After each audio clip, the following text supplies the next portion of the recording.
আপনার মুখের গন্ধটাও আল্লাহর কাছে পবিত্র। রোজাদারদের জন্য জান্নাতের একটি দরওয়াজা খাস করে রাখা হয়েছে, যার নাম রাইয়ান। এই দরওয়াজা রোজাদারদের জন্য, কেবলমাত্র রোজাদারেরা সেখান থেকে প্রবেশ করবে, আর কেউ প্রবেশ করতে পারবে না। বুখারী শরীফে এসেছে, প্রতি রমজান মোবারকে হযরতে জিবরাইল আসতেন, হুজুরকে বলতেন, হুজুর আপনি তেলাওয়াত করেন, আমি শুনি, যতটুক নাজিল হয়েছে পড়েন। হুজুর পড়তেন, জিবরাইল শুনতেন, আবার জিবরাইল পড়তেন, হুজুর শুনতেন।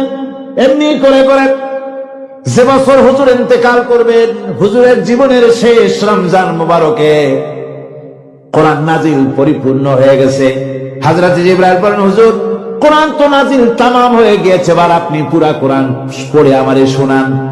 হযরতে রাসূল পুরাটা পড়ে 30 পারা পড়ে শোনায় দিলেন, জিবরাইল শুনলেন। এবার জিবরাইল বলেন, হুজুর আমি তেলাওয়াত করতেছি, আপনি শোনেন। হযরতে জিবরাইল 30 পারা পড়লেন, হুজুর শুনলেন। আবার হযরত জিবরাইল বলেন, হুজুর আবার আপনি পড়েন। হুজুর পড়লেন, জিবরাইল শুনলেন, আবার জিবরাইল পড়লেন, হুজুর শুনলেন।